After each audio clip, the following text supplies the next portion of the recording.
오징어 게임의 시청자인 우리들의 시선은 어디에 위치해 있나요? 오징어 게임을 보는 우리들은 게임의 참가자인가요? 아니면 VIP와 같은 관객인가요? 오징어 게임의 감독은 지속적으로 참가자의 시선, 그리고 관리자와 VIP의 시선을 교차해 보여줍니다. 이를 통해 시청자들로 하여금 참가자의 시선과 관리자의 시선 모두에 몰입하도록 하는 것입니다. 우리들은 참가자에게 몰입해 게임의 잔혹성과 공포를 경험하기도 하지만 관리자와 VIP의 시선에서 게임을 즐기기도 합니다. 이때 과연 오징어 게임을 바라보는 우리의 시선은 어디에 위치해 있는 것인지, 그리고 이것이 도덕적으로 옳은 것인지 묻게 됩니다. 이런 의미에서 오징어 게임은 드라마를 바라보는 시선을 둘러싼 오징어 게임의 감독과 시청자들 사이의 시선의 게임이기도 합니다. 영상에서 감독이 형성하는 시선은 관객들로 하여금 특정한 상황 속 어떠한 인물과 인물의 어떠한 감정에 몰입하도록 할 것인가를 다룬다는 점에서 영상에 대한 관객들의 감각을 형성하는 나침반의 역할을 합니다. 즉, 감독의 시선을 통해서 시청자들은 드라마 속 장면을 느끼고 감각하고 회독하게 됩니다. 오징어 게임의 감독은 드라마를 바라보는 시선을 감독이 결정할 수 있다는 점을 적극적으로 활용합니다. 오징어 게임의 감독은 참가자의 시선과 관리자의 시선 사이를 오고 가는 리듬을 활용하여 시청자들을 참가자에 위치시키기도 했다가 게임을 관람하는 구경꾼이자 게임을 전지전능한 위치에서 바라보는 관리자에 위치시키기도 하는 것입니다. 그렇다면 오징어 게임의 감독은 어떠한 서사적 그리고 영상적인 방법을 통해서 시청자들을 관리자의 시선과 참가자의 시선 모두에 몰입하도록 하게 하는 것일까요? 첫 번째로 설명할 것은 오징어 게임의 감독이 시청자들로 하여금 관리자의 시선에 몰입하도록 하는 과정입니다. 오징어 게임은 영화 초반부터 게임 관리자의 존재를 시청자에게 드러내 보여주었습니다. 대장 관리자와 VIP가 게임을 관람하는 모습들은 게임이 진행되는 과정 속 참가자의 모습과 함께 교차되어 보여줍니다. 이는 시청자들로 하여금 대장 관리자와 VIP와 같은 시선 아래 게임 속 참가자들의 모습을 관람하도록 하는 효과를 만들어냈습니다. 관능적인 재즈 노래가 흐르는 속 학살당하는 사람들의 모습을 관리자의 시선에서 보여주거나 게임의 결과를 두고 내기를 하며 게임을 즐기는 VIP의 시선은 게임 속 잔혹한 순간들의 게임의 재미이자 시각적인 쾌감의 순간으로 느껴지도록 했습니다. 여기에서 시청자가 의식적으로 게임의 문제성을 상기시키지 않으면 잔혹한 장면들 속 무엇인가 잘못되고 있다고 느끼기보다는 잔혹한 장면이 만들어내는 시각적인 쾌감에 빠져들기도 하는 것입니다. 잔혹한 대학살에 대한 정당화는 관리자의 사고방식과 언어들이 시청자인 우리들에게 간접적으로 학습되는 방식으로도 이루어집니다. 오징어 게임의 관리자가 평등성, 공정성이라는 그럴듯한 도덕과 윤리 가치를 내세우는 모습을 바라보며 처음에는 그것의 결말이 인간의 죽음이란 점에서 아이러니하다는 생각을 갖게 됩니다. 그러나 어느 순간 죽음에서 느껴지는 공포와 아이러니는 퇴색되어져 갑니다. 시청자인 우리들이 관리자와 VIP의 사고방식과 언어를 통해 드라마 속 게임의 순간들을 바라보게 되기 때문입니다. 드라마 속 대학살은 게임으로, 생존은 게임에서의 통과로, 죽음은 탈락으로, 계층 상승은 게임에서의 최종적인 승리라는 의미로 치환됩니다. 대학살, 생존, 죽음, 계층 상승이 게임적인 논리에 의해 게임, 통과, 탈락, 최종 승리라는 이름이 붙게 되고 그것의 실천은 정당화되게 됩니다. 그 결과 오징어 게임은 게임 속 죽어나가는 사람들의 모습을 게임의 규칙에 의해 이루어진 정당한 결과라고 믿도록 만듭니다. 이처럼 지배집단의 사고방식과 언어를 통해 학살을 합리화시키는 오징어 게임의 논리는 나치가 아우슈비츠의 대학살을 법과 질서 그리고 그것을 통해 만들어지는 행정적인 언어를 통해서 합법화하고 정당화했던 비극적인 역사의 한순간을 떠올리게 합니다. 나치는 유대인 수용자들에게 번호를 매겨 그들을 체계적으로 관리하고 통제했습니다. 그리고 유대인에 대한 참혹한 학살 이후의 소각 과정을 처분이라는 언어로 표현하며 정당화하기도 했습니다. 이러한 논리에 입각해 당시 나치의 고위급 엘리트들은 매일 집무실의 책상에 앉아 유대인들에 대한 행정적인 처분을 다루는 문서를 일상적으로 다루고 또 집행에 옮겼습니다. 그렇게 전쟁 이후 재판소에서 아이히만은 아우슈비츠의 대학살이 당시 나치의 법에 의해 이루어진 합법적인 결과라고 주장할 수 있었습니다. 나치 내부의 논리처럼 오징어 게임의 법과 질서는 빚이라는 감옥에 수감된 참가자들에게 번호를 매겨 관리하고 통제하며 게임의 논리를 학습시키고 또 내면화시켜 점차 게임 내부의 논리에 동조하도록 만들고 있습니다. 그리고 이를 바라보는 시청자의 우리들도 게임 내부 논리를 학습하며 드라마 속 게임의 논리를 내면화하게 되고 점차 게임에 몰입하게 됩니다. 오징어 게임의 감독이 게임을 정당화하는 시선을 형성하는 또 다른 방법은 게임 외부의 현실 세상을 지옥으로 묘사하는 것을 통해서 이루어집니다. 오징어 게임의 두 번째 에피소드인 지옥에서는 오징어 게임의 잔혹한 성격에 대해 반대하여 게임으로부터 자발적으로 벗어났던 사람들이 게임만큼이나 혹은 게임보다 더 지옥 같은 현실을 경험하는 모습들을 볼 수 있습니다. 현실 세상 속에는 게임 속 상금과 같은 희망은 존재하지 않습니다.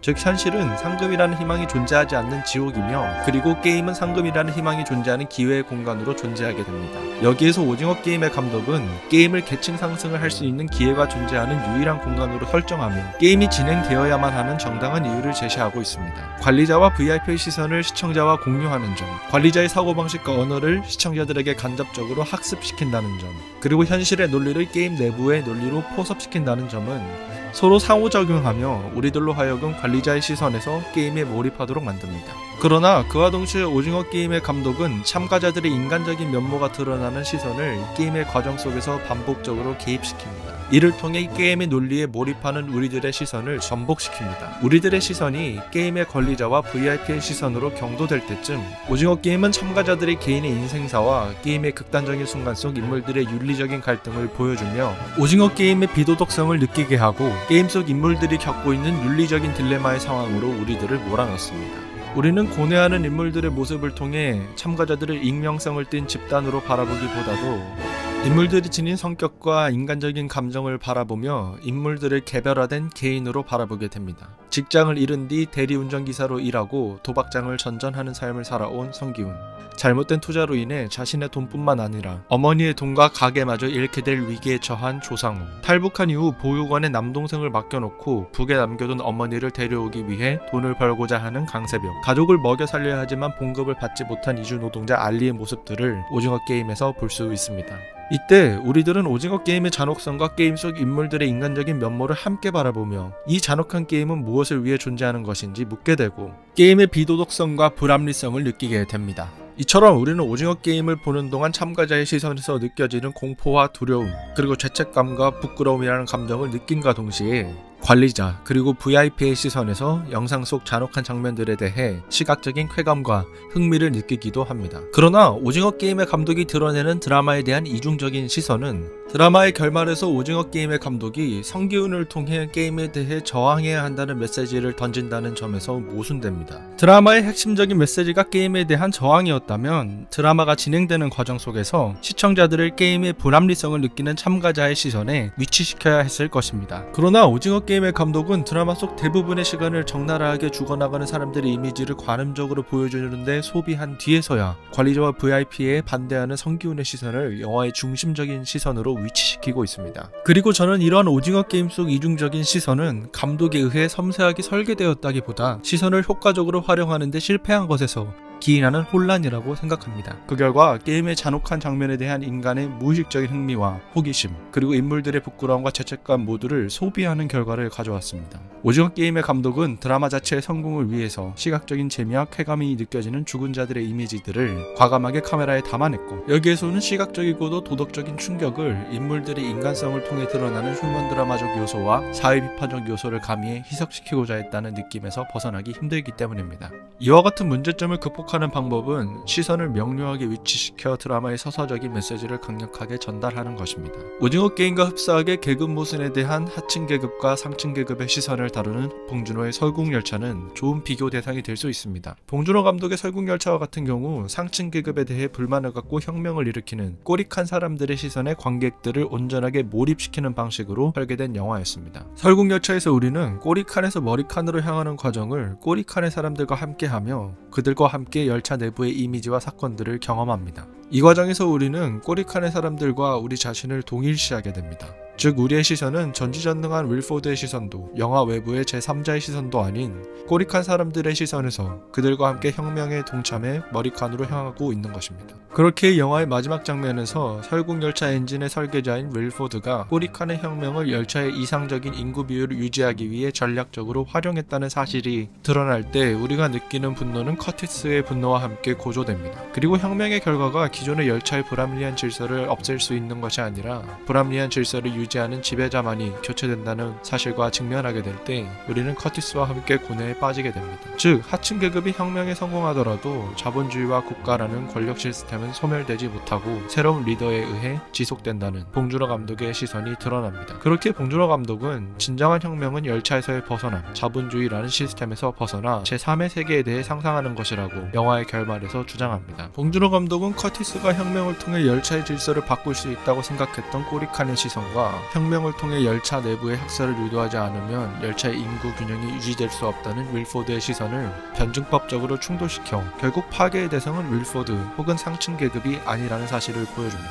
결국 불합리한 질서에서 벗어나는 것은 불합리한 질서를 만들어내는 열차를 파괴하여 열차 바깥에 대한 시선을 형성하는 것이라고 봉준호 감독은 주장합니다. 이처럼 봉준호 감독은 설국열차에서 영화를 바라보는 시선을 서사의 단계별로 명료하게 설정하여 서사적인 반전이 이루어지는 순간의 충격을 극대화하고 영화의 메시지를 보다 선명해지도록 하였습니다. 그러나 오징어 게임에서는 관리자의 시선에서 잔혹한 장면을 관음하는 시선과 사회 비판적인 메시지를 드러내는 참가자의 게임에 대한 저항의 시선이 일관성 없이 교차되며 영화의 메시지가 자본주의에 대한 저항인지 자본주의의 폭력성에 대한 폭로인지를 모호하게 만들었습니다. 이처럼 영상을 보며 영상이 형성하는 시선에 대해 생각해보는 것은 중요하고도 흥미로운 질문입니다. 이를 통해 우리들이 영화 감독이 의도한 시선에 이끌려갔는지 혹은 의식적으로 저항했는지를 생각해보며 영화에 대한 새로운 체험을 할 수 있게 됩니다. 물론 이번 영상은 제가 지나치게 여러분들의 오징어 게임을 바라보는 시선을 예단해버린 느낌이 없지 않아 있지만 분명 오징어 게임은 시선과 관련해 다층적인 요인들을 이야기하고 있다고 생각했습니다. 그렇기 때문에 여러분들에게 이러한 영상을 만들어서 소개하는 것은 일정한 의미가 있다고 느꼈습니다. 여러분들은 어떤 시선 속에서 오징어 게임을 보셨나요?